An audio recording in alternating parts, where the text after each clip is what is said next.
them, please. So welcome everybody, and nice to see you all. This is the Hazards Campaign TUCAN Clean Air event, and my name is Janet Newsham, and I'm the chair of the Hazards Campaign and coordinator at Greater Manchester Hazards Centre. So Clean Air Day is a day when we campaign to eradicate air pollution, which is recognised as cleaning up 30 to 40,000 people in the UK every year. Clean Air Day was set up in 2017 and coordinated by Global Action Plan. And they recognise that, well, all sort of major organisations like WHO, like the World Health Organization, and UK government recognises that air pollution is one of the largest environmental health risks to people. So this is the second year that we've put on an online event, because we recognise that work activity both adds to air pollution and also damages the health of our community, our families and our workers. We set up TUCAN, which is Trade Union Clean Air Network, in 2019 under a charter which was supported by all the major trade unions at the time. And if you go onto the Greener Jobs Alliance website, there's a copy of the charter, and it was about demanding that the government introduce a new Clean Air Act that enshrines the right to breathe clean air, with stringent legal limits, that we update our health and safety law in the UK. Look at COSH needs updating to reflect new research of indoor and outdoor air pollution, that we ensure effective enforcement, because still really lots of workers are being exposed to toxic and hazardous substances, and it's not there's no enforcement there to protect them and prevent them getting exposed.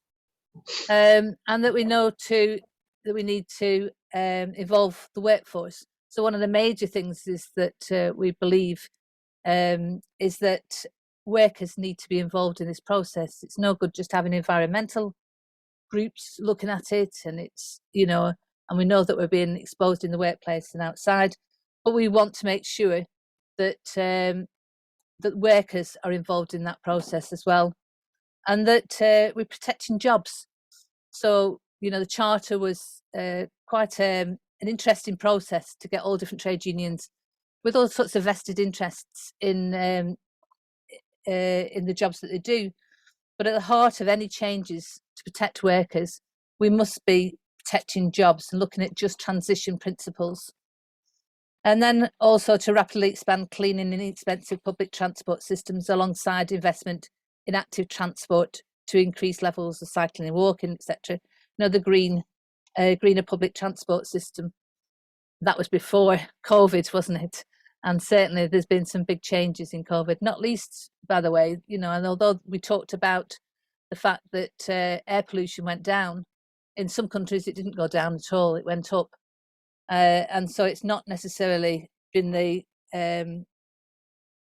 thing that's got, you know, it's improved throughout the pandemic. So today we've got some great speakers for you to look at different aspects, really. We've got Delia Mattis, who's the founder of the Black Lives Matter in Enfield, which are looking at, which have called for the Edmonton Incinerator to be stopped. And we sort of know that, you know, that's something that affects our communities, but it also affects the workers in that area, but workers that work in the incinerators as well. We've got Riccardo la Torre, who's the National Officer responsible for health and safety in the FBU, and he's going to talk a bit about the DECON campaign, which is based on research carried out by UCLan into the cancers and other diseases that firefighters develop because of exposures to the toxic and hazardous substances that they work through the fires, and also because of the equipment that they're using. We're going to hear from Hilda Palmer from the Hazards Campaign and from TUCAN, who's done some fantastic work, not only on ventilation through the pandemic with the NEU and other unions, but also she did some work on monitoring along with global the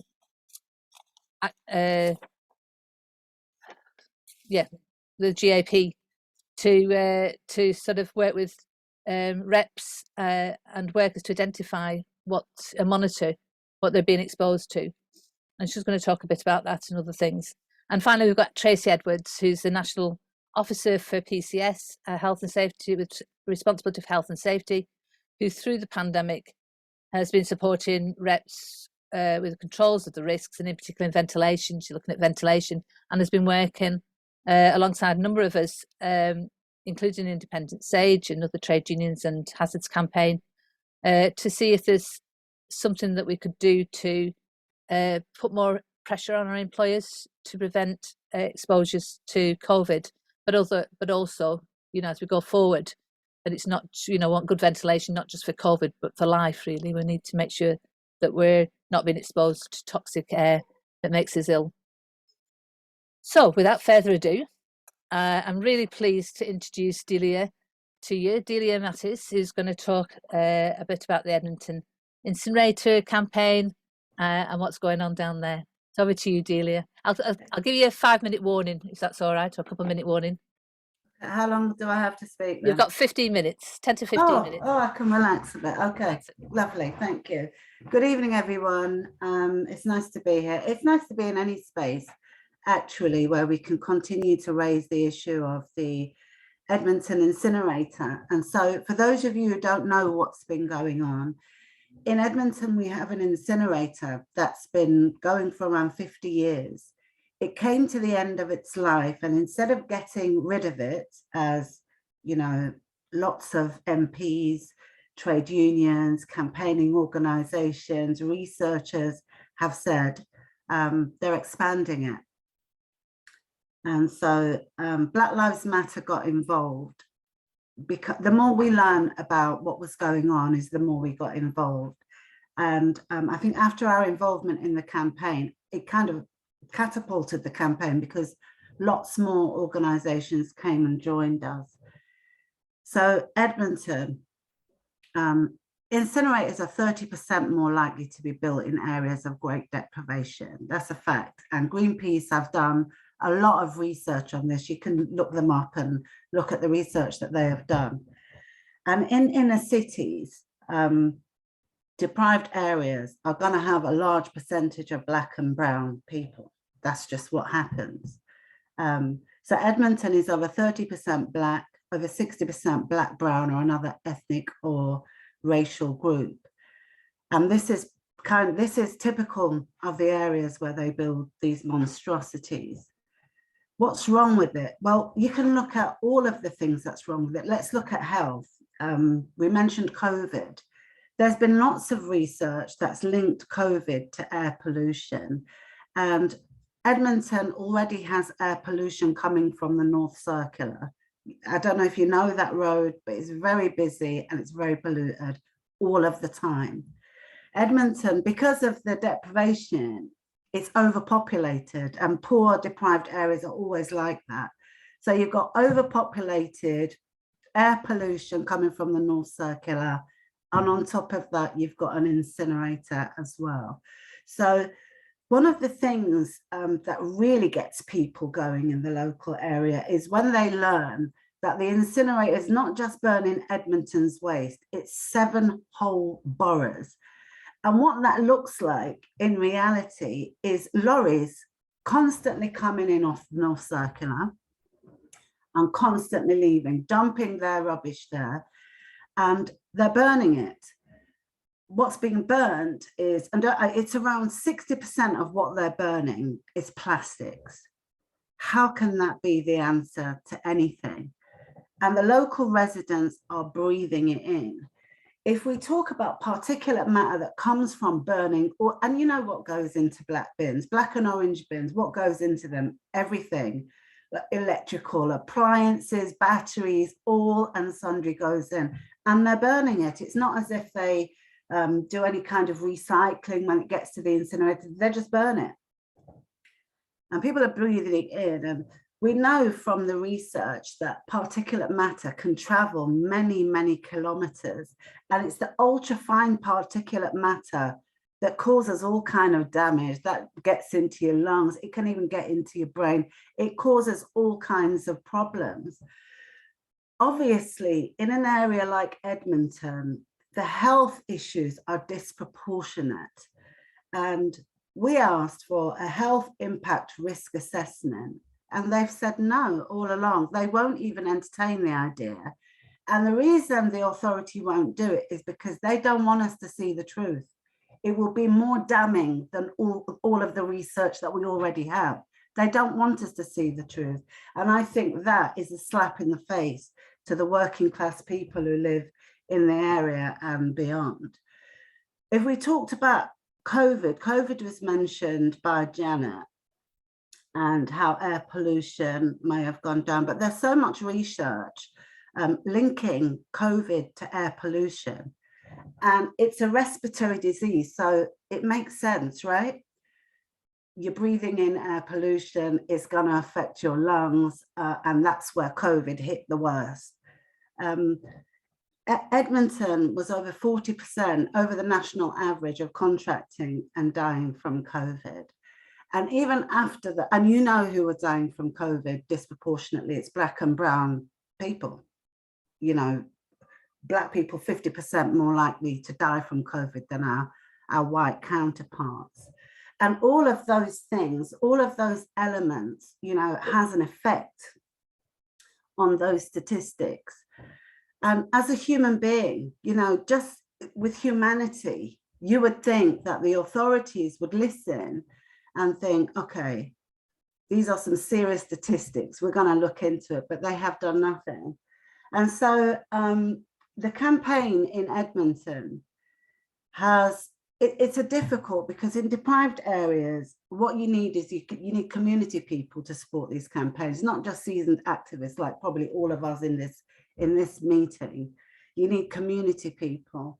And it's a challenge. It is a challenge, but it's just worth it. It's worth engaging with the community on this issue, and more people have become more involved. They had a consultation for this expansion of the incinerator, and the consultation ended in 2015. Now, isn't that just like, it sounds like a joke, doesn't it? 2015. I can tell you, I wasn't talking about air pollution or the climate emergency in 2015. I knew really nothing of it, to be quite honest. We have learned so much more about the issues in the last 7 years. So, and we did a petition. So their consultation got no more than, I think it was 126 people in the second round. And apparently it was open to the 2 million residents of North London. And our petition got over 3,000 signatures on it. So that makes our petition more legitimate than their sham consultation. And that's the kind of thing that we've been doing, going out in community just to raise awareness. So, and once you've knocked on the doors, you have to go back and knock on them again. And I think that's the way we're going to run successful campaigns in terms of air pollution, climate change. It is to get the community involved. I don't really see the point in us keep talking to each other. We can speak about this for hours and hours, but the people who are being affected by it, they're the people we need to engage with it. And so the work we've done in communities is knocking on doors and leafleting. And more recently, I hope, you know, if you're in the Labour Party, I don't know what to say to you, but we did a test actually in the last local elections that just happened in May. And we ran a 4-week campaign as a test. And the response from the community was unbelievable. Hundreds of people. One of our candidates got like 800 and odd votes. And that was in a 4-week campaign. Can you imagine if that was a 4-month campaign or a 6-month campaign? One of the main issues we campaigned on was the Edmonton incinerator. And the numbers who turned up, went out of their house and voted at the polling stations. That says to me that there's more work to be done, but the people want to see more of these campaigns. Can I just mention the 23rd of June? I won't be there because I'm going away. But on the 23rd of June, there is another protest at Camden, I think it's Mornington Crescent, Camden building, where the NLWA, that's the North London Waste Authority that run the incinerator, They're having a protest out there at lunchtime. If you can go along, please do so. I think it's really important. And if this doesn't make you angry, I don't know what will. One of the things that just pisses me off is that London Energy is the company that runs the incinerator. And Clyde Lotes, who is the chair of the North London Waste Authority and an elected councillor, is a paid director of London Energy that runs the incinerator. I mean, it's just corrupt. It's disgusting. It stinks to high hell. So if you can't make it for any other reason, make it just a shout at him. There's a lot more I can say, but if you've got any questions, I can answer them. But yeah, thank you for having me. Oh, thank you very much, Delia. That was really inspiring. And I think absolutely right. You know, it's all right. We have these meetings to inform each other, but actually the real work is in the communities. It's in the workplaces, you know, and that's what we, you know, why we set up TUCAN in the first place, was to make sure those issues are being talked about by workers and not being, you know, talked about by the activists or talked about by the, you know, some of the other groups. So absolutely inspired by the work that you're doing. And really, you know, the key is how do we mobilize people in those communities to react and to, you know, to work together, really, to act together to make a difference. So we'll go on to the next speakers, and then at the end we'll have an open discussion and then bring you back in, Delia, if that's okay. Thank you very much for that. So our next speaker is Riccardo. As I said before, a national officer with the FBU. We've been doing fantastic work on the DECON campaign, and we've sort of came across some of the issues really that firefighters were facing in Manchester after a number of major fires, and really think that the campaign that you're running is excellent and, you know, groundbreaking, but absolutely essential to supporting and protecting and preventing those exposures to firefighters. So over to you, Riccardo. Thank you. Yeah, thank you, Janet. Yeah, thanks for giving us the opportunity to contribute today. I mean, it's incredibly interesting, but if not terrifying, listening to Delia there. I mean, a lot of the risks that Delia spoke on there, they pose the dangers posed by toxic fire effluents, you know, the product of burning is what I'm going to be talking about now. And hearing that's you know, that's how some people living in their community is frightening to hear. And hopefully, you know, I would say, I think some of the research I'm about to talk to will hopefully assist Delia and other activists in that campaign. So I'm happy to share that and invite them to use it. And I'm going to talk about that research and evidence, but there's just two things I want to touch on first. In that, I'm going to talk a lot about how we've organised in regards to obtaining and commissioning this evidence and science. But I mean, the key factor I want to touch on here is those scientists alone aren't going to win this campaign for firefighters. They're organising in the workplace and you know, and fighting for and winning our demands on protecting ourselves from these dangers is what's going to win, supported by that fantastic evidence the scientists have given us. And when I talk about evidence in what I'm about to say, I mean evidence to satisfy the anti-worker systems out there to give us the protections we need and the presumptive legislations that we need, because you can speak to any firefighter about the risks posed by the air that we're breathing, ingesting, absorbing through our skin in the workplace, without the need for scientists to tell us first, because every one of us has been affected directly or indirectly. They lost a colleague or seen a colleague suffer or suffered personally due to the diseases and the cancers that our occupation is giving us. So when I talk of evidence, what I mean is to satisfy, proving the link to bosses and ministers in a way to get them to act. So where we had all this anecdotal evidence, you can talk to any firefighter, as I say, and they'll have a heartbreaking experience of cancer and disease throughout their career. And we know that evidence existed proving the link between firefighting and certain cancers, yet they didn't exist domestically. In other parts of the world, where it's slightly more advanced, and also protecting firefighters and workers from these risks, it existed, but that wasn't usable here. We had to have our own domestic data because bosses and ministers were finding every reason to discredit that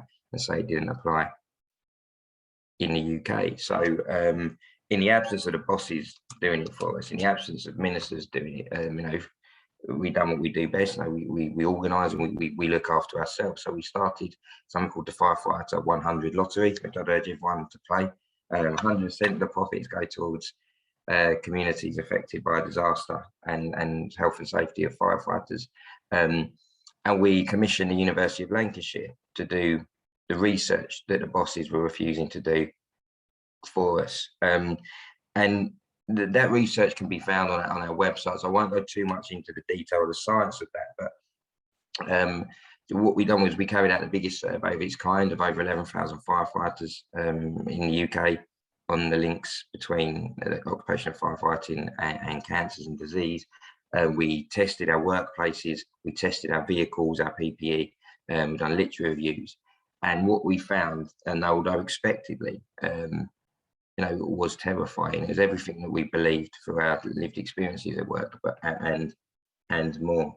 I think the headline so far from this is that in a certain age bracket, our research has uncovered that just for going to work as a firefighter, we are 4 times more likely than a member of the general public to be diagnosed with certain types of cancer, and at a young age, and in otherwise relatively healthy condition. Firefighters are generally non-smokers, in good physical condition. We have to meet fitness standards, etc. Yet we were still getting ill. We were getting rare cancers we shouldn't have, and we were getting them at ages that we shouldn't have them.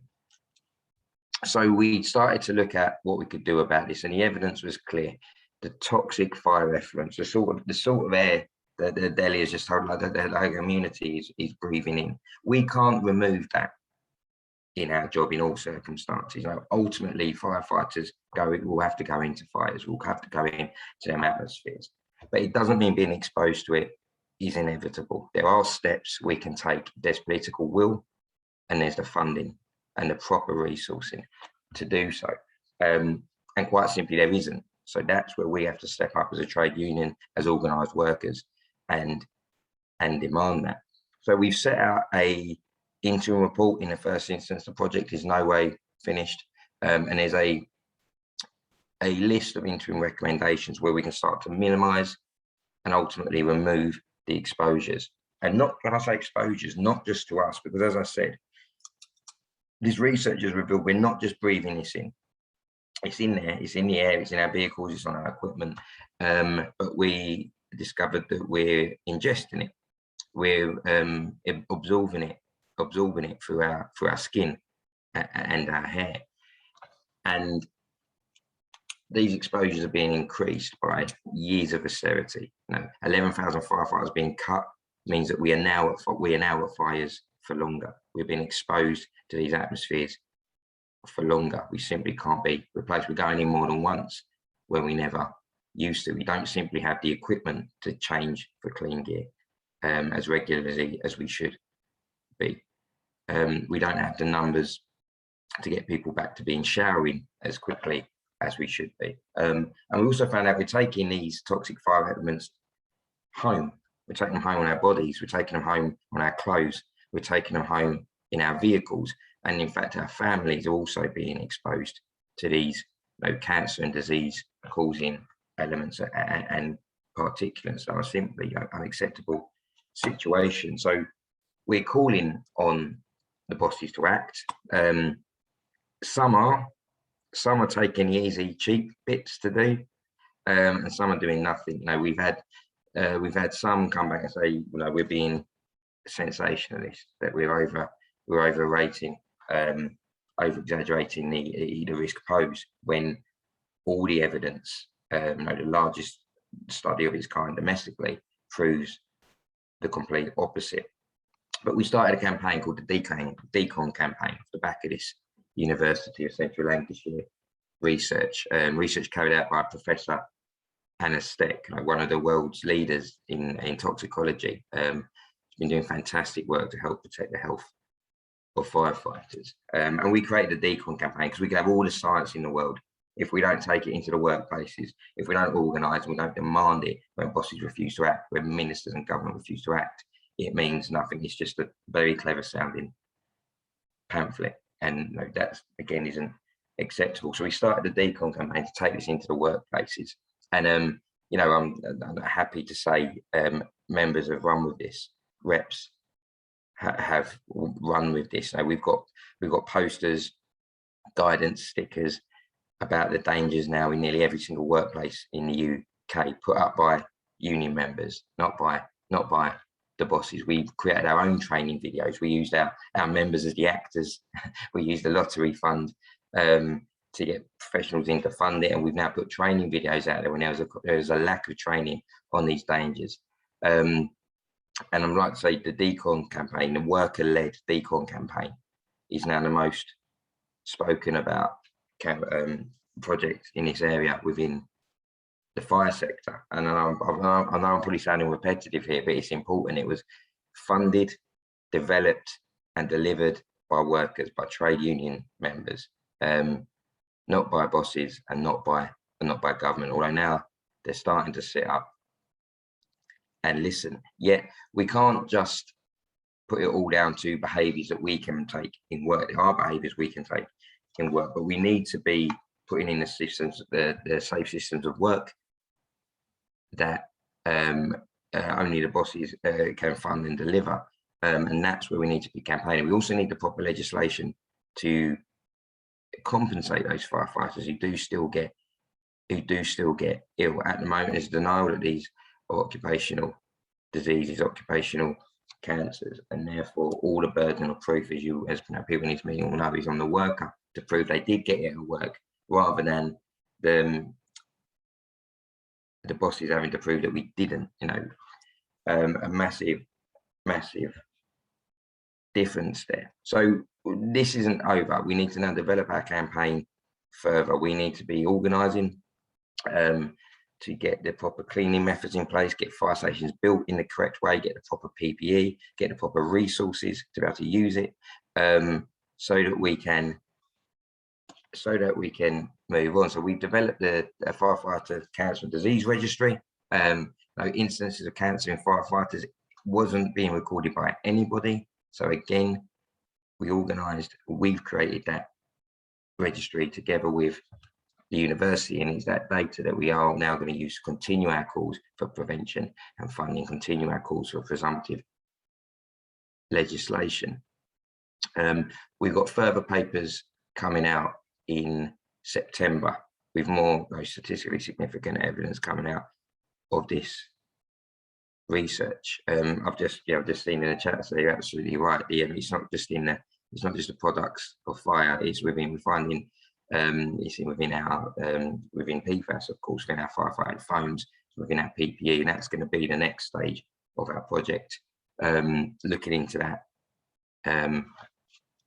much more deeply. But when I said before that the science isn't enough, if we're not organising behind it and making these demands, no, that's been proven quite clearly by the fact that even though this evidence now exists on how we are breathing in, ingesting, absorbing these cancer-causing toxic fire effluents, at a time where you think fire chiefs would be stepping up control measures.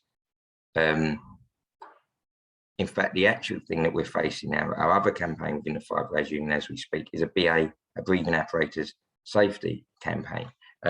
Some of you may have picked up on the early stages of that already. There'll be much more to come. We've just recently put a complaint into the HSE on it, and our campaign will grow. But in a response to the building safety crisis, to the fact that through years of cuts and deregulation, putting profit before people's safety in their own homes, we can now no longer trust buildings to behave in a way that they are designed.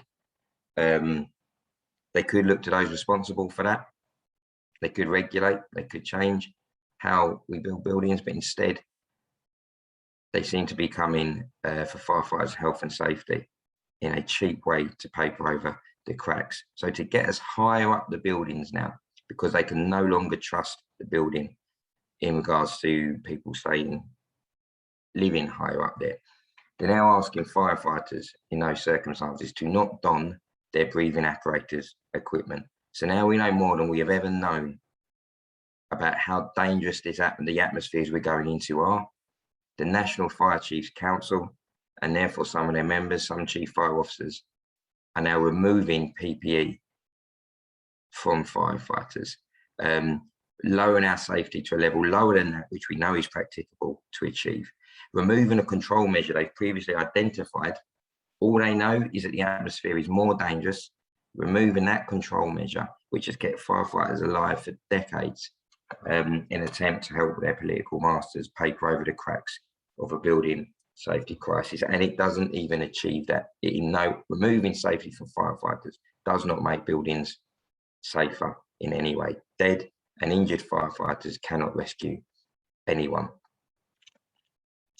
So there's a lot of work to do here. We're continuing our work because, as I say, this isn't inevitable. There are measures in place we can do. There are measures we can improve. We're organising. We're talking like organisations, campaigns like TUCAN are fantastic. We're trying to get this message out as loudly and as widely as possible across the movement. And the project will continue. We will be calling for preventative health screening for firefighters, which isn't done at the moment. We're having firefighters find out they've got these cancers when they go to give blood, and the simplest of tests are identifying it, yet they're still not done preventatively in the workplace. We want the preventative legislation in place to compensate firefighters and their families who are diagnosed with cancers and disease. But most importantly, we want to stop it happening in the first place, and we can do that by changing the way we work, changing the way we resource, and ensuring that we're operating under safe systems of work, not allowing the bosses to cut corners to save money at the expense of our health and our safety. So I'll end it there. Jenny, but I would just like to thank, I'm sure it's includes people in this room. We know people have been sharing widely the risks we've now identified, and the DECON campaign and the calls for proper health screening legislation and prevention and protection for firefighters. I thank comrades who have done that, and please continue to follow the campaign, because like I say, we've got what arguably is one of the biggest attacks on our safety in the history of the Fire Brigades Union at the moment, by literally trying to take the air away from us and putting us into these dangerous atmospheres. So I'd ask activists to keep an eye on that campaign and support your FBU firefighters wherever you can. Thank you. Thank you very much, Riccardo. That was absolutely brilliant, and absolutely inspiring to see the campaign that you've put together, the FBU you've put together, and disgusting and disgraceful that negligent bosses are put you in that position, and absolutely ridiculous, awful that you have to prove that your work's linked, your ill health is linked to your work. Because we know, don't we, from the Twin Towers, some massive big fires that have shown really clear examples of how it's associated with your health, detrimental to your health. But also this the Grenfell Tower fire, and the 5 years that's been marked this week, and the 72 deaths. But show, and the way that was handled, and the pressure and the blame that they tried to put on firefighters was just appalling and abysmal. And you've got our every support and solidarity from the Hazards campaign. And thank you so much for talking about your campaign and how we can get involved, hopefully, and to support you more. And we'll come back, we'll have a discussion in a minute and perhaps come back on some questions. Thank you so much, Riccardo. So our next speaker is Hilda Palmer, who most of you will know from the campaigns that she's involved with, and the Hazards campaign, the work that she does, and she works tirelessly on behalf of the movement, you know, the health and safety movement. So she's a giant amongst us all. So over to you, Hilda. Okay, can you all see that? Could you see my PowerPoint? Not yet. Not yet. Oh, it was there. Why is it not coming up? Okay. All right, is that there now? Can you now see I it? can't see it, no. You sure? No. Is that it there now? No. Oh, well, I can see it's there. How can it not be there? Sorry, don't really know what to do.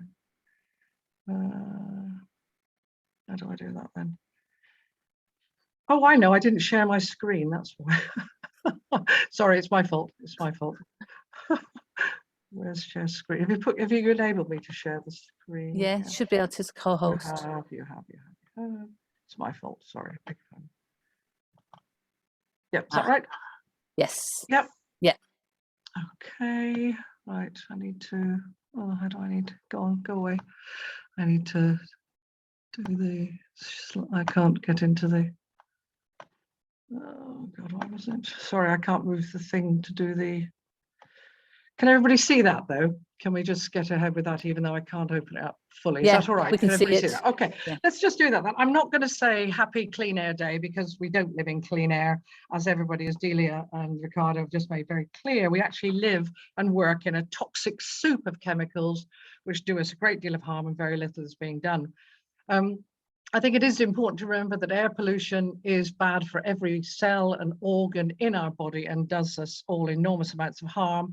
But it isn't really true, as the Clean Air Day logo says, that no matter who you are or where you live, because Delia has made very clear that there are very major inequality issues here. And the poorer you are, the more insecure you are, the blacker and browner you are, the more at risk you're actually going to be of becoming ill or dying. Well, I want to look at monitoring now.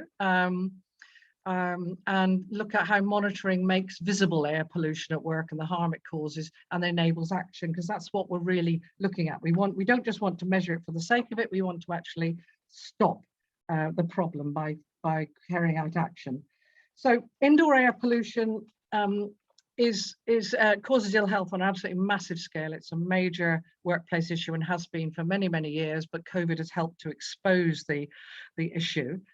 It's not all about traffic, it's about many, many more chemicals, and it's about biological agents like COVID and other viruses and bacteria and flu and whatever.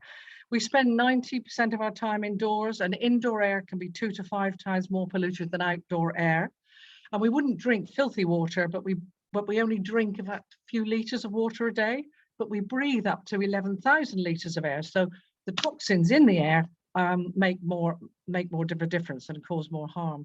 So outdoor air becomes indoor air, and outdoor air with all the traffic and other pollutants, unless it's filtered in a heating and ventilation and air conditioning system, will be polluted indoor air. And then that's added to all the other chemicals from indoors, pollutants from the building, like asbestos and silica or mold spores, from the fixtures and fittings, from carpets and furniture and upholstery, things like formaldehyde from MDF furniture, volatile organic chemicals from cleaning products, stain repellents in carpets, the PFAs, microplastics from the carpets, a whole range of substances in the workplace that have come from the building, the fixtures and fittings, or from the work activity itself, or from the people in the building. And many of these substances are mutagens, endocrine disrupting chemicals, reproductive toxins, or carcinogens, and they can be very, very harmful indeed. So when we're carrying out air monitoring, we're measuring the type of chemicals and the amount of chemicals in the air. And unfortunately, there's not a magic all-purpose pollution monitor that you put in the air and say what's in the air. You actually can only measure for specific chemicals. You need specific monitors and specific methods to find out if specific substances are present. So you need to find out from the risk assessments that are going on what sort of chemicals are likely to be there. Obviously, there's likely to be nitrogen dioxide, carbon dioxide, particulate matter 10 and 2.5, because that's what's in the air outside, and that's what's in, you know, in every building. And then under the control of substances hazardous to health regulations, employers have got to prevent exposures to those harmful chemicals and biological agents and dusts. So they've got to measure them, eliminate them, or control them to their lowest level. And that means monitoring regularly, measuring and letting everybody know, and checking that the systems that they've got are actually working. And of course, this isn't really what's happening. And we can measure ventilation, because ventilation is really important, because it can dilute and disperse and remove pollutants in the air, providing the air that's coming in and going out is actually reasonably clean, which isn't always the case. And we can use carbon dioxide levels as a proxy of ventilation. I'm not going to say much about that, because I think that Tracy will talk about that. And then we can compare those measurements that we take to standards, legal standards, UK-based standards, WHO standards. But some of these legal standards, they're not health-based, they're not actually really safe. There are only 500 work environment limits for chemicals under COSH, and the levels for general inhalable dust and respirable dusts. But these are not safe levels. And the TUC approach to all of this is the only safe level of a harmful chemical is 0, or as near to 0 as possible. And they recommend that the general dust level is 25% of what the COSH, the legal COSH level is. And then there are UK environmental pollutant standards for nitrogen dioxide, PM10s and PM2.5s. And these are particularly applicable for outdoor workers, and there are obviously WHO standards which are better. And there's a new website here which you can go to there, put in your postcode for your home or your workplace, and find out what the pollutant levels are. Size matters. I'm not going to go into this in any great detail, but basically you inhale anything that's 100 millionths of a meter or less, and those that are 2.5 millionths of a meter or less can be absorbed deep into your lungs, into your blood, and get into every cell in your body, across the placenta, into the fetus, across the blood-brain barrier into the brain. They get absolutely everywhere, and there's no safe level for the 2.5 PMs. UK versus WHO standards. Obviously our standards in the UK, as you can see from this table, are much worse than the WHO standards, but they're really, we can only really apply them to outdoor workers. They're not really applicable to indoor workplaces, but we can still use them, because we're working on what are the best levels. We should be demanding the best levels rather than just what the legal level is. And Graham Peterson from Greener Jobs Alliance took the PM monitor up to an RMT conference in Doncaster and measured the particulate 2.5 parts per PM 2.5s, and found the levels on the tube and on the train were absolutely exorbitant and really, really very, very worrying.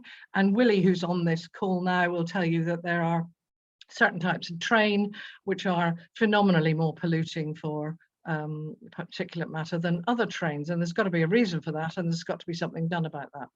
So air pollution shouldn't all be in a day's work, but it is. So TUCAN, and Janet's explained about TUCAN, and people have put links to the TUCAN Charter, and I hope to other TUCAN documents in the chat. TUCAN and Global Action Plan bought a monitor to measure nitrogen dioxide and 2.5 PMs.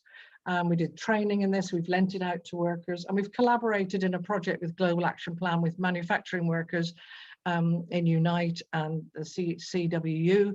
We've done a lot of work, there's been a lot of work done in CWU sorting centres and distribution centres, and we worked with GIST, the logistics centre in Crewe that distributes food all over the country. And what we did was to discuss with the management and union what the problems were with, obviously there's massive amounts of pollution from the lorries coming in and out. And then we set up monitors in specific areas, asked workers to keep activity diaries, and then returned in 2 weeks to take the readings and produce a report, discuss them with management and the unions. And you can look at that report in Hazards magazine.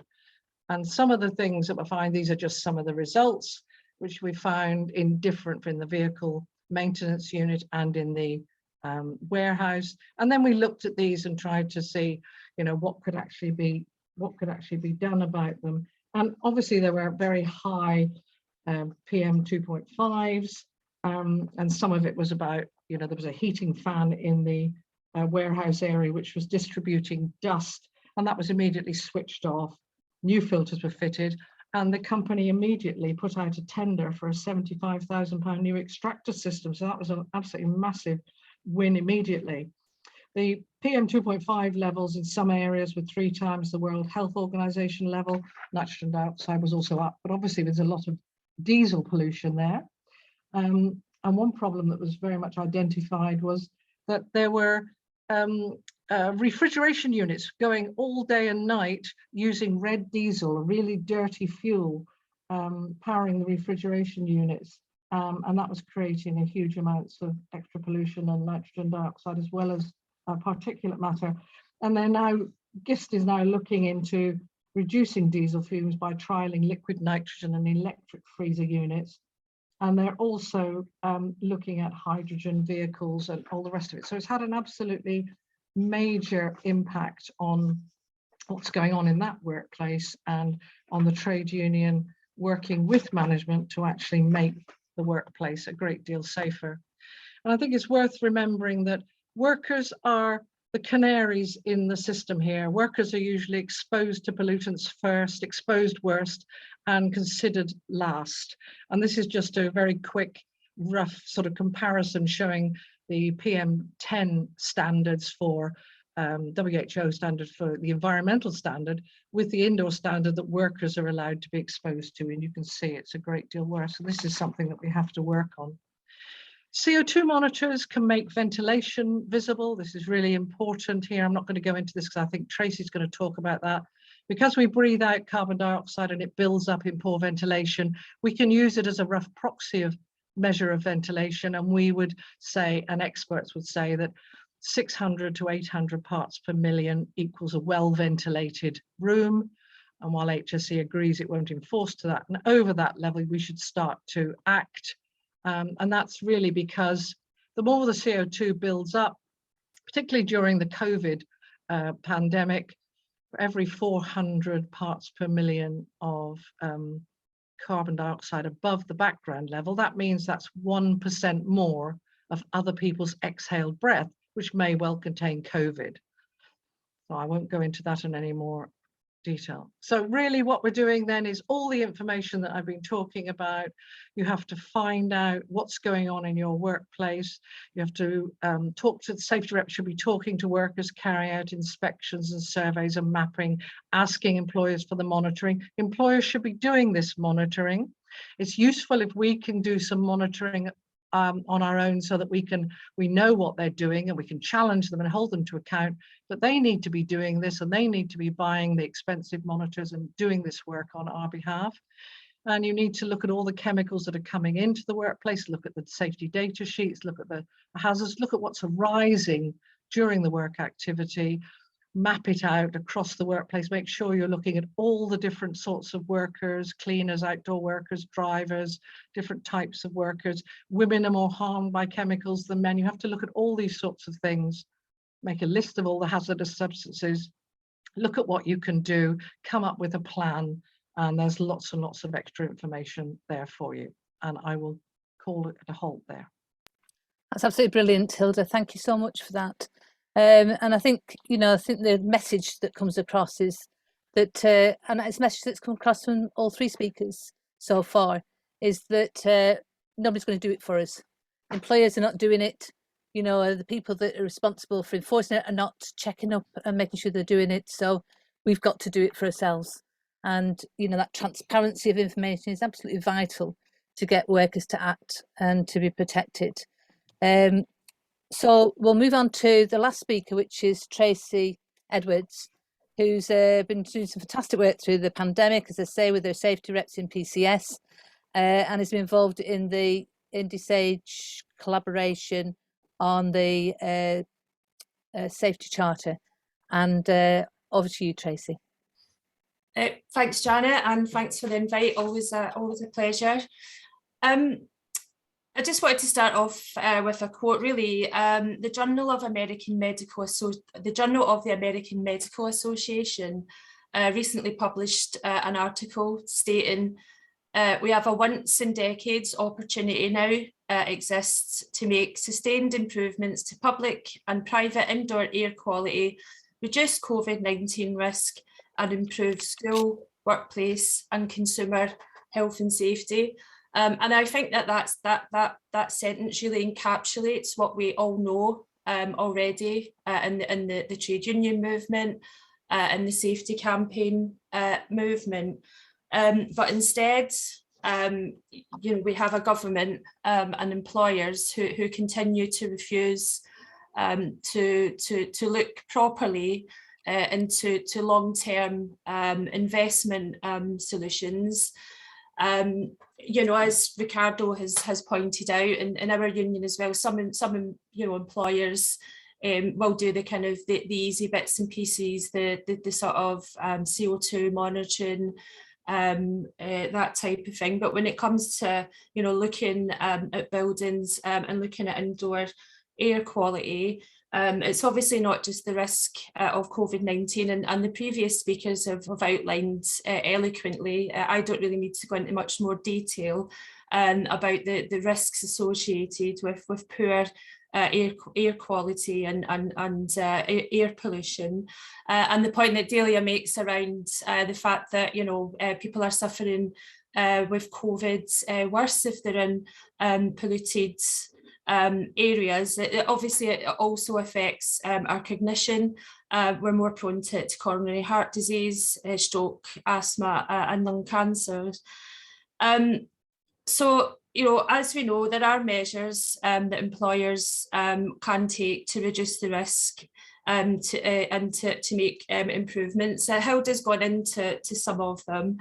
However, there's no compulsion, is there, at the moment to do that. Instead, we have abandonment of safety measures while we're essentially now entering into a new wave of COVID-19. The latest strain of Omicron is on the rise. We have 4 new sub-variants. Everybody's going in to this next wave in a different position, depending on when you last had your vaccine, what type of COVID you had before, and of course the community vaccine programme is on the halt. There's no attempt to monitor, track and trace cases in the workplace. We've probably all heard alarming stories of people after a couple of days, 2 or 3, 4 days, going back into work because they feel better, not even testing themselves. There's a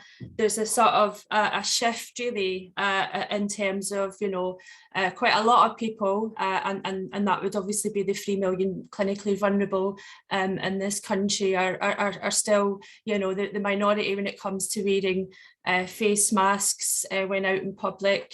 Some still have social anxiety about going into public spaces, quite understandably.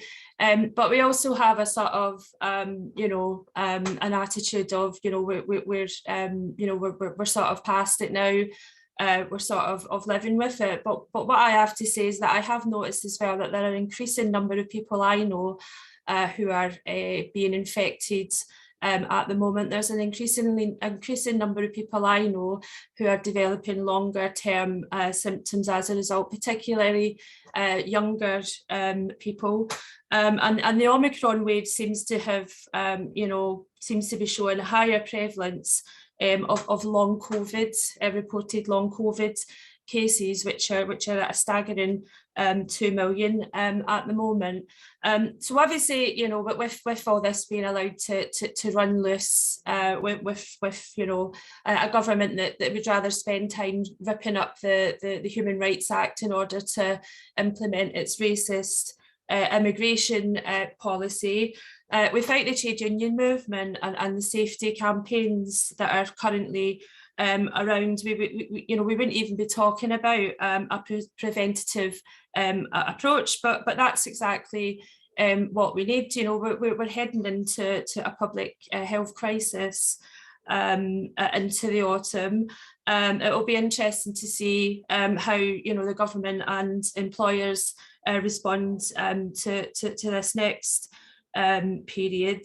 But essentially, what they're doing is that they are breaking the health and safety at work law and legislation on a mass scale, because let's say it as it is.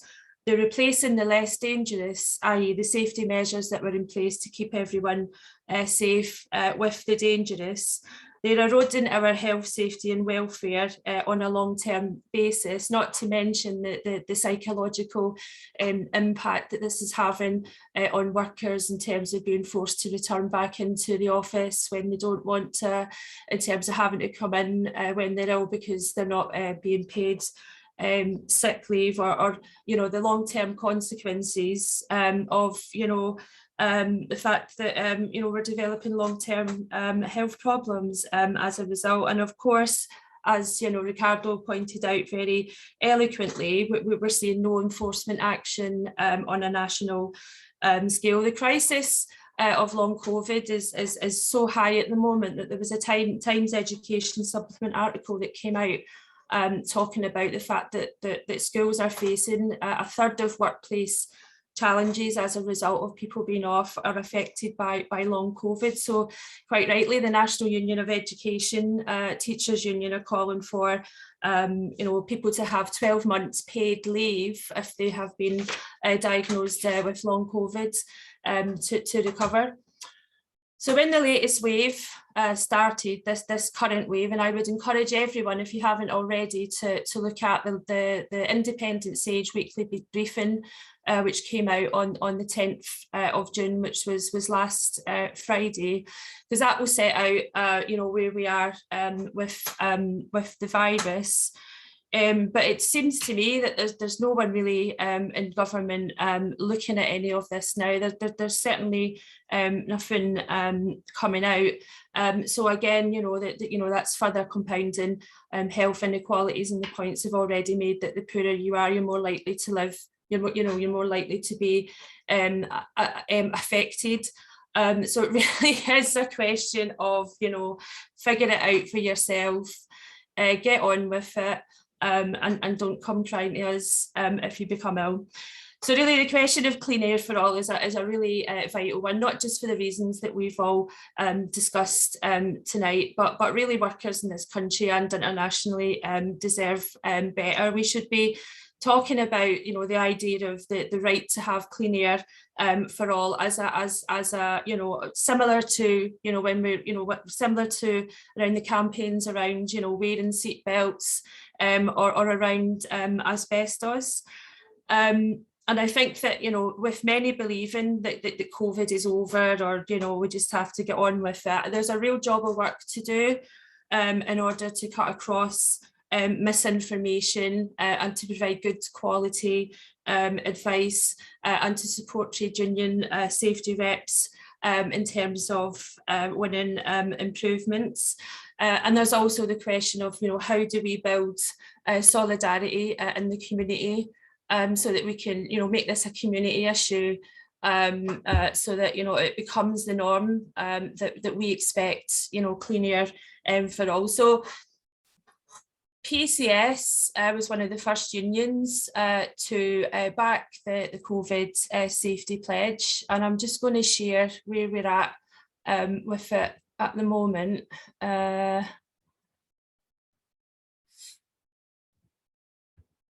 Oops, sorry. Here we go. So the COVID-19 safety pledge was initiated by the Independent Sage group of scientists and experts, and essentially it's a simple framework around three very simple demands: that we pledge to protect our staff, users and customers from COVID-19, that there will be assessment made on the physical environment and working practices according to health and safety law, including risk assessments in order to ensure that they are designed to safeguard against the spread of infection. But the key thing as well is that the safety pledge calls for the best public health advice to be applied for all workers who test positive to be given support and given support to recover.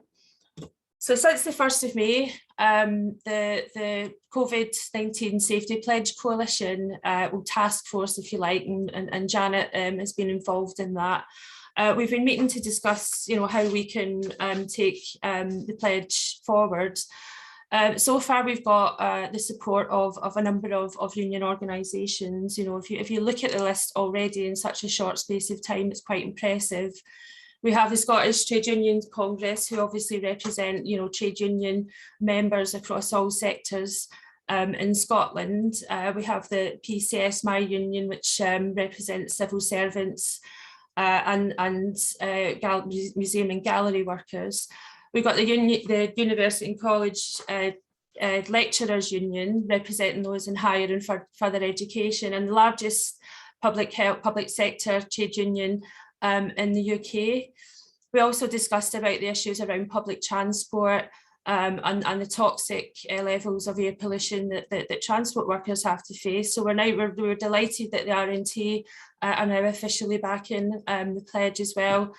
And crucially as well, the British Medical Association, who, as you'll know, is a trade union who represent doctors and medical professionals, and also who are a key voice in terms of medical standards.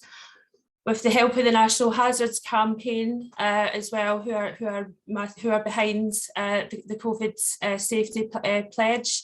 We have a wide network of safety reps to tap into, and obviously the fantastic resources that Hilda and the Hazards Campaign have put together. We also have the support of the British Engineering Services Association, who are the UK's largest membership-run organisation representing the engineering industry, and the BESA have been at the forefront of arguing for improvements to indoor air quality. So alongside the expertise of the BESA Association, we can put together, properly researched and proper technical, demands that we would like to see employers put forward on a long-term basis, looking at buildings and looking at capital investment programmes. We also have the support of the Clinically Vulnerable Families Group and the Long COVID Support Group, are two vital community justice campaign groups to ensure that the voices of the community are represented. And then, of course, the Independent Sage Group, who are a wide range of academics and experts who have been, challenging the government all throughout the pandemic, and really following the science. So just to finish up, Janet, the next stage in the Employer Pledge initiative, it's still early days. I think it's got huge potential. If you look at the coverage we have already in terms of the sectors that are represented across the UK workforce, I think it's very impressive, and I know that list is going to grow. In some of our workplaces in PCS, we've used the COVID Safety Pledge to organise members' meetings, to engage with them on the issues, to discuss with workers on the ground in terms of what are the, understanding what the health and safety issues are around their building, and what improvements need to be made, excuse me, so that we then get a mandate from our members, and we put that to management. But we're going to get our group of coalition partners together on the 13th of July to discuss forming a formal coalition that's looking at pooling resources and talents to develop an alternative vision on all of this, something that cuts across either the nonsense or the lack of clear guidance from government, that wins community, worker and industry support for a range of long-term measures that demands that we have clean air and proper indoor spaces. How we can use the coalition via community groups and trade unions to build networks really in local communities, and to build support networks so that we can further popularise the idea of the pledge. the whole concept of the pledge is that, you know, we expect employers to, first of all, not just sign up to it, but to do so in consultation with the recognised trade union in that workplace, and to talk to their workers about it. And so far we've got 100 organisations who have agreed to sign up to those principles. So far, the BESA organisation published a very favourable article which went across the engineering sector, which was promoting trade unions, and it was promoting the idea of working with trade unions when you know, engineers are looking at ventilation and indoor air spaces. Congratulating the role that trade unions have played, and how they're really connecting in with the message that trade unions are putting forward on all of this, and obviously via the trade unions as well, how we can win improvements in employer policies on buildings and indoor air qualities, and to name and shame those bad employers who refuse to do it, to make it a bad word, that your employer is not cleaning the airs. It's just as bad as not cleaning the toilets, or it's just as bad or worse, even. So, finally, if you're around on the, if you're going to the TUC demonstration this Saturday, myself and Professor Phil Taylor will be distributing leaflets and further information on the COVID pledge. But please, if you haven't already, get your union to sign up to it, and get your employer to sign up to it. And if you want any information, please give us a shout.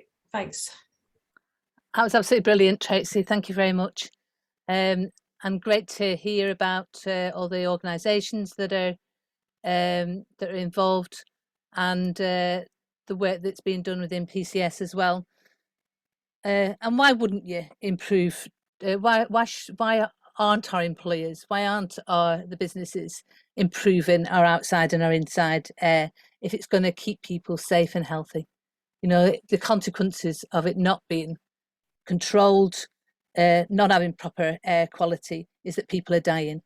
So that's the alternative. So anyway, without further ado, we will open it up to questions and contributions. If you want to indicate, and I'll bring you in if you want to make a contribution or ask a question of the fantastic speakers that we've heard today. Austin. Yeah, sorry, I'm Austin Harney from PCS, by the way. Yeah, I think the question I really wanted to ask was, it's not good during this COVID situation, because there are people in London is appalling. People are not wearing masks at all en masse, and still people are contracting COVID. And I know that I just heard that the GMB conference was called short because the president and the deputy president got COVID. So it's still ongoing at the moment. I think it's a serious issue of how do we build that trade union campaign against this COVID, how we put pressure on the government to make sure that people are going to wear masks the minute they walk outside the houses. And some of us have got, vulnerable people to look after as well, some people with cancer. That is quite worrying if we were to contract it and pass it on to someone who's more vulnerable. So I think that's an important campaign to take forward, as well as hazards and toxic airs. I think that's affecting everybody, just not firefighters, but also, people that were day-to-day walking in the big major cities as well. Something else that we need to build a campaign on. And just while I'll finish, sorry, Riccardo, it's Austin Harney. I was given your contact details by Simone Andrews, by the way, on different issue, NVI, but I sent you a WhatsApp message. I'm happy to make contact with you in the future, further discussions if you're interested, Riccardo. Thanks very much, Austin. Zoe. Hi, thank you. As you can see, I'm from GMB Union, and I've just returned. Well, I returned early from the conference because I didn't feel safe. I'd had a 10-hour train journey on a packed train. There wasn't much precautions in place at the hotel, and neither was there at the conference. And then we had a talk from Dan Shears. Brilliant man. He saved lives where I work. I'm a carer, so I took his advice all the way through. And he gave a presentation on how COVID was accelerating, and also the fees of monkeypox. And the next day I got on the train and came home. And, and I'm just asking, is it safe? to be going to Congress? Is it safe to be going on the TUC demonstration at weekends? Thanks.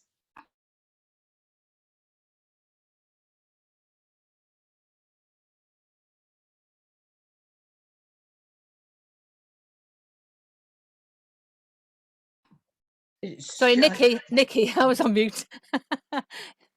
Okay. Oh, hi everyone. I'm sorry I missed the early part of the discussion because of Zoom difficulties, but just picking up on keeping people safe, because I know this is generally a session on air pollution in general, but I am immune suppressed, and I went for a medical appointment at my hospital clinic this week, and only one medic was wearing a mask. And this is for a clinic where most of the patients would be immune suppressed because it's an autoimmune condition clinic. And I think, just talking about the COVID-19 pledge, which Tracy highlighted, the organisations that have already committed to the pledge, have we made any approaches to any of the medical associations or unions?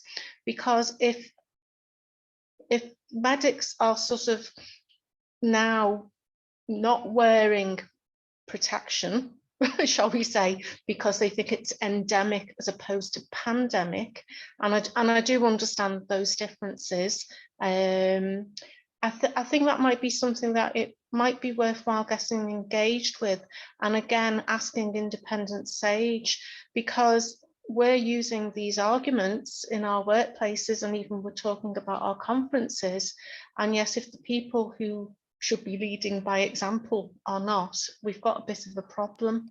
I just thought I'd highlight that. Thanks, Nikki. I'll bring speakers in a minute. David, do you want to make a contribution? Because I see you've posted something in the chat.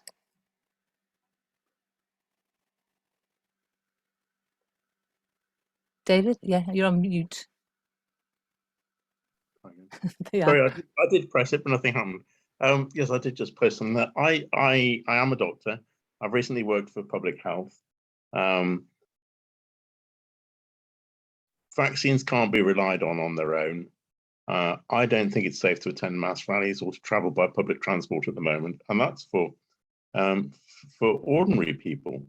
If you are immunocompromised in any way, then it's much more dangerous. The Medical Practitioners Union, which is Doctors in Unite, the union, do promote the concept of airborne transmission and masks and ventilators and social distancing.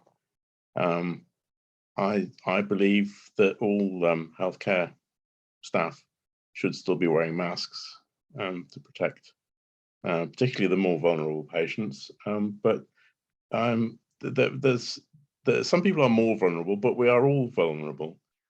Even young people and children are dying of liver problems because of the COVID. And the plan appears to be that epidemiologists report the stable state in an endemic country will be that you catch it about 3 or 4 times a year, and that about 10% of people that catch it on any one occasion will get long COVID for various periods of time. So if you multiply the 3 to 4 times a year by 3 years, the assumption is that we'll all have had it and we'll all have long COVID. Lots of people are not exposing themselves, which is protecting them somewhat. But the economic result for the country of that sort of plan at government level will be disastrous. Okay. Okay, thank you very much, David. Willie. Yeah, thanks, Janet. Just to come in, seeing as Hilda name dropped me earlier. Thank you, Hilda. The RSSB did a survey last year before last, where they looked at diesel engine emissions on trains, and surprise, surprise, they found some alarming levels. My company was one of the worst for it, and they commissioned an independent, I use that word loosely, scientific thing, where they've come back and said it's safe. DEEE were detectable levels of under 50% of the workplace exposure or short-term exposure. As Hilda knows, when we were at the conference in Doncaster, I had an Aranet, a monitor for CO2, and the levels that I'd been measuring on the train were up to 2,500 parts per million.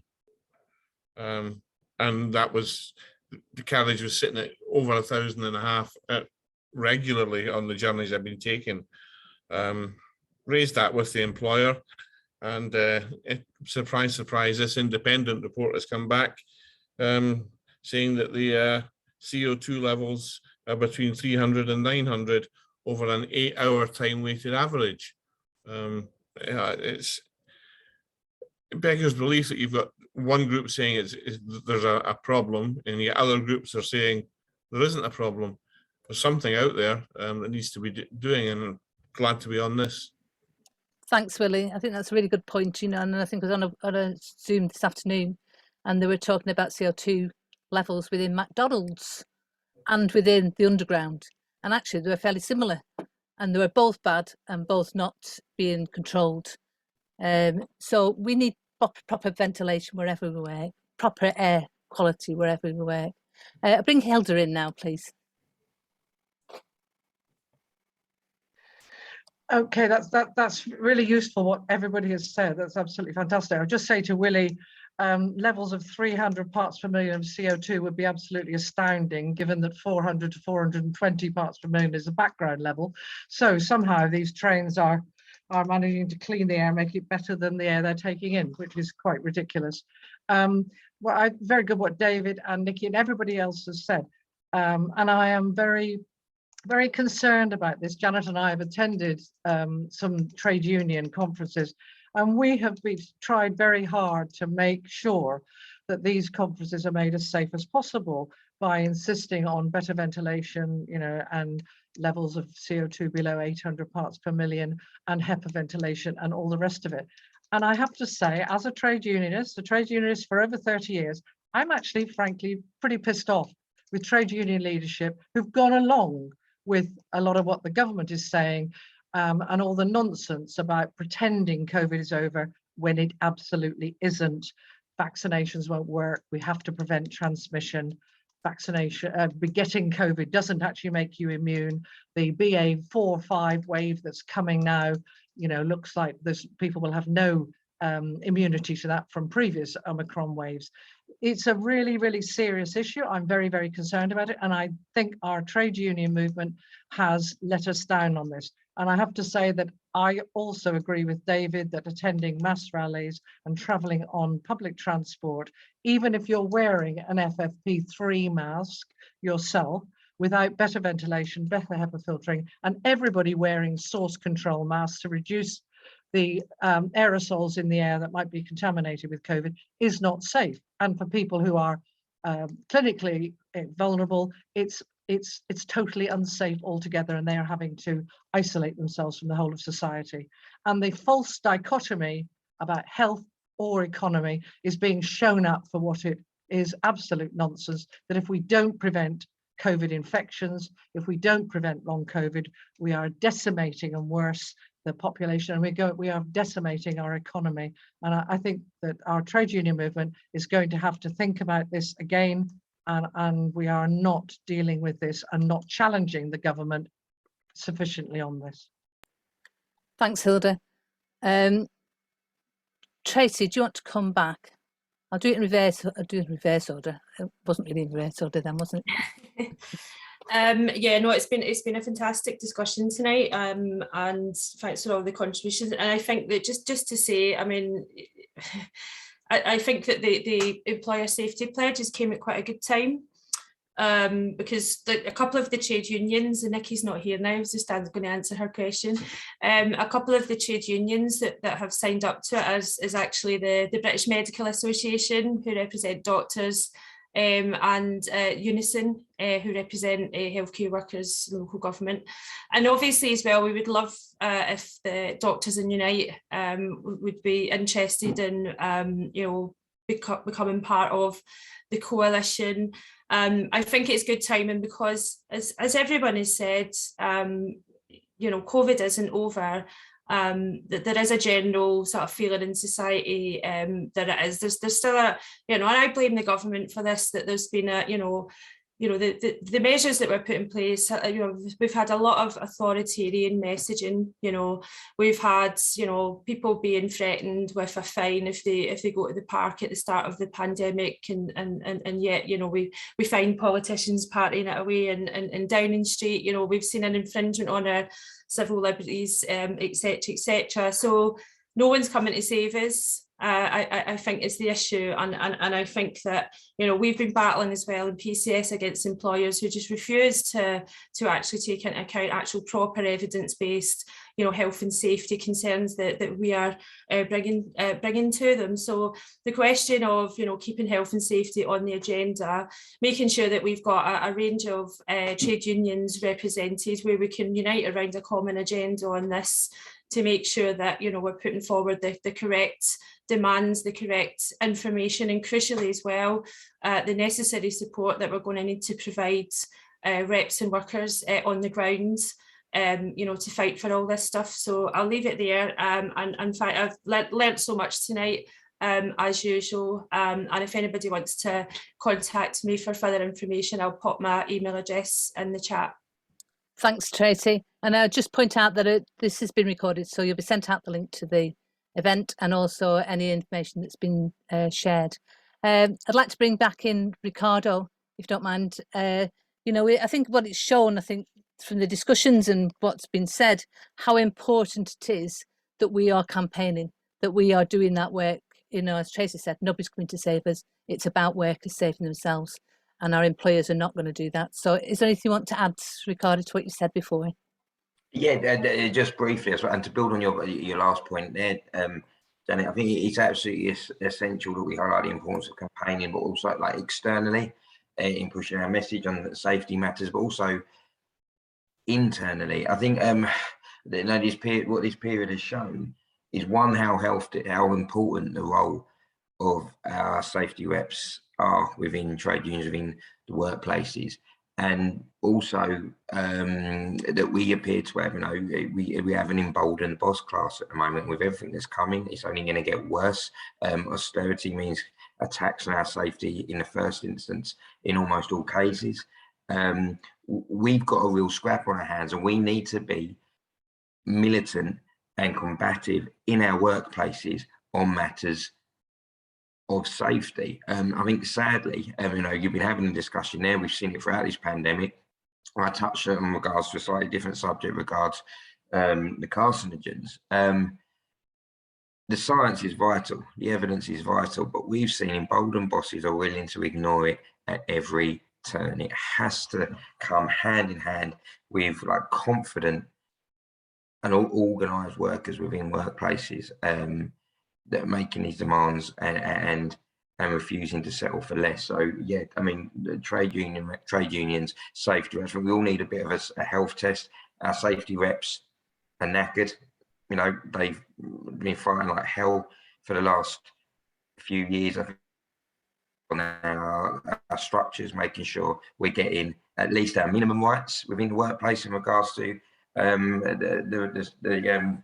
the safety reps and committees regs, but then be demanding more than that. You know, we're in a period of time where, you know, we should be demanding more than a minimum in regard to our involvement here. And when we don't get it, like I say, we've been organising and finally making it part of the conversation on every single branch in every single workplace across the country. So yeah, fascinating conversation. So thank you.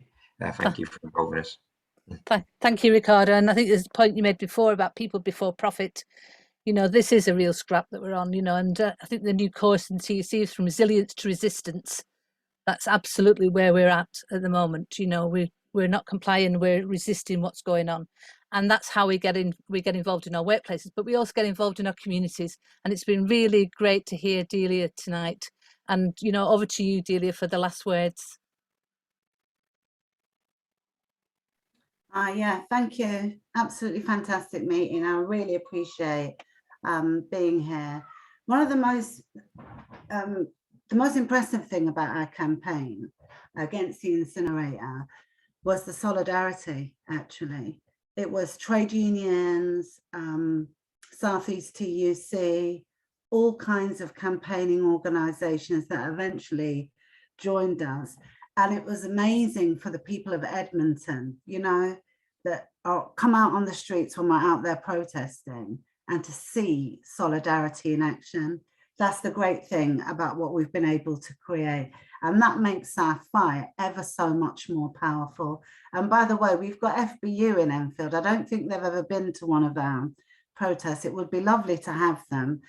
We've still got action going on this year. I know we've got a fire station in Edmonton and one in Southgate. And I know that the fire brigade is heavily FBU members. So it would be great if we could get some speakers along to our next action. And you can get contact details off the organisers here tonight. In terms of safety, sorry to be controversial, I don't mean to be, I'm just being honest. Mass mobilizations in 2020, when I think we could all agree, arguably the worst and most dangerous strain of COVID just entered our lives. We had no choice but to mobilize for Black Lives Matter. We saw the biggest mobilizations that I think we've seen in the country outside of the trade union movement for many, many years. You know, yes, we had a deadly disease on the rampage, but we also had people dying disproportionately from racist, systemic racism, and we had no choice but to march on the streets and fight against it. There was no reports of a heightened spreading of coronavirus. It was warm weather, that we didn't get any feedback like that. And let me tell you something, everybody, the government and their mother, wanted to slate Black Lives Matter as terrorists and every other thing. And if there was a rise in COVID contraction because of those mobilizations, trust me, you'd have heard about it. I think that we are in a deadly situation with this government. They've proven to be a fascist, racist government, and I mean fascist and racist government. People will lose their lives because of the laws that they are passing at the moment. People are losing their lives because they've got no money to heat their house or buy food. So it's like, are we going to stop? Are we going to let fear stop us from mobilizing for the people who absolutely need us? We need to be on the streets mobilizing against this government, because otherwise we're letting them trample all over us. And I don't think we've been campaigning for hundreds of years. Trade unions have been campaigning. I don't think we're going to stop doing that because there's a little bit of fear, because people can't afford to get to the protest on Saturday. They need us on the street. So I think you should all be there. Thank you. Solidarity. Thank you, Delia, and solidarity to you as well. And absolutely, we're fighting for our lives at the moment. And we know how we can keep ourselves safe, by the way. You know, so there is actions that we can take to keep ourselves safe and to be able to march safely. And I think Black Lives Matter showed that throughout the campaigning that they've done as well. So thank you very much for everybody joining us today. Have a look at the actions that we put out earlier about what we should be doing in our workplaces. We need the conversations in our workplaces and in our communities, and we need to make sure that we're supporting each other and that we are, you know, getting involved in community actions and in workplace actions. So thanks very much for joining us, and we'll send out the links and everything else afterwards. Thank you. Bye.